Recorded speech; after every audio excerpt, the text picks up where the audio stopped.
आज के टॉपिक में हम पढ़ेंगे DNA replication. DNA replication means क्या होता है? It is defined as a process in which DNA makes a copy itself. मतलब जो डीएनए है वो अपने ही जैसी सेम कॉपी बनाता है, that is called DNA replication. DNA replication के अंदर होता क्या है कि डीएनए अपने ही जैसी सेम एक और कॉपी बनाता है। तो ये 3 टाइप्स में हमने डीएनए रेप्लिकेशन देखा। 3 मेथड्स इसकी क्रिक ने बताई, क्रिक प्रपोज्ड बाय। तो क्रिक ने 3 मेथड्स बताई थी। फर्स्ट बताई थी कंजर्वेटिव मेथड, सेकंड है डिस्पर्सिव मेथड, थर्ड है सेमी कंजर्वेटिव मेथड। तो इन तीनों मेथड्स से हम देख लेते हैं डीएनए रेप्लिकेशन। डीएनए रेप्लिकेशन की फर्स्ट मेथड है कंजर्वेटिव मेथड। कंजर्वेटिव मेथड में होता क्या है, जो डीएनए होता है वैसा सेम एक और पेरेंटल डीएनए बन जाता है, that is called conservative method. Second है डिस्पर्सिव मेथड। डिस्पर्सिव मेथड में क्या होता है, जो डीएनए होता है उसके दो जो पार्ट्स होते हैं अलग अलग होकर के उनमें दूसरे एक एक और पार्ट्स के छोटे छोटे टुकड़े जुड़ जाते हैं। तो parent DNA and new DNA is mixed.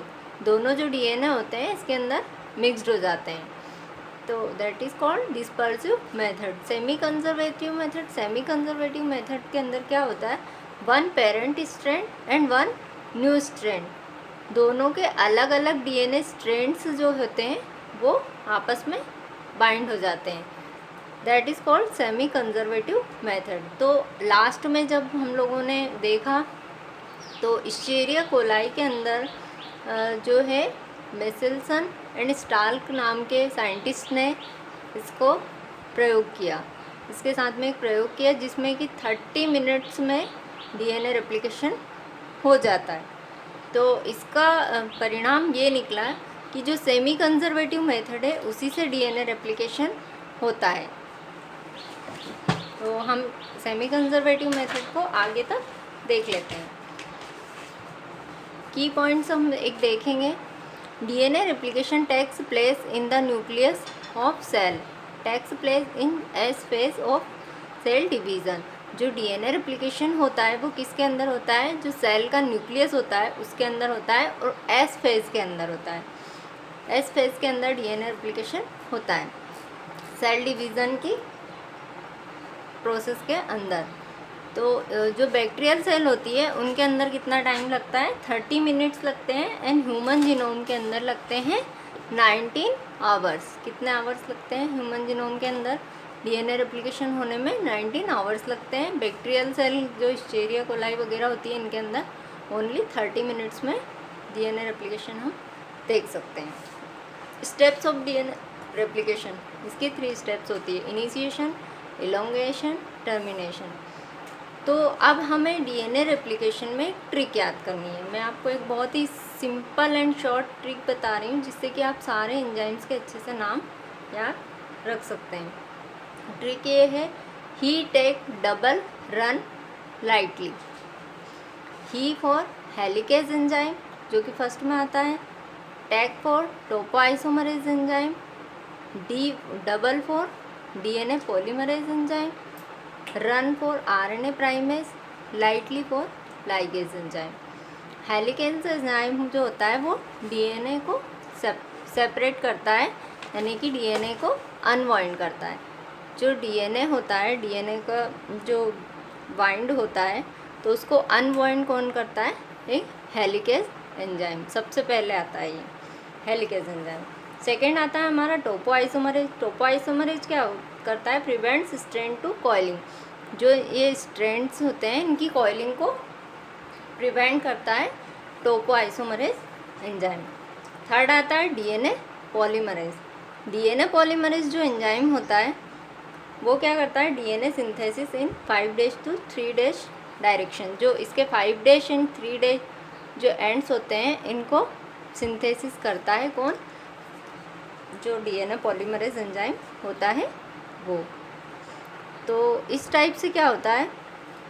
Next आता है हमारा आरएनए प्राइमेज एंजाइम।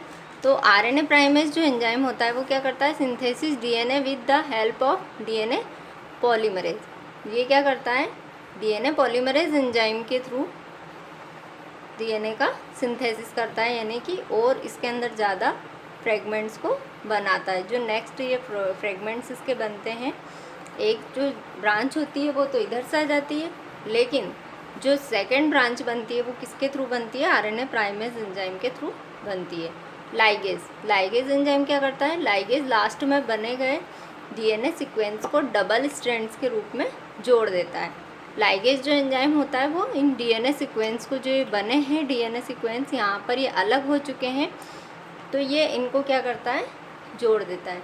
और टोपोआइसोमरेज एक काम और करता है, जो रिलीज डीएनए टेंशन। ये क्या करता है? जो डीएनए का टेंशन होता है, यानी कि यहाँ पर बहुत ज़्यादा तनाव हो जाता है जब इसकी ब्रांचेस अलग अलग होती है, तो इनका जो टेंशन होता है, इनके बीच का जो तनाव होता है उसको वो कम कर देता है, ताकि वो बिल्कुल सेपरेट ना होकर एक वाई शेप्ड स्ट्रक्चर में बन जाते हैं। तो ये रहा हमारा डीएनए रेप्लिकेशन। डीएनए रेप्लिकेशन में क्या होता है?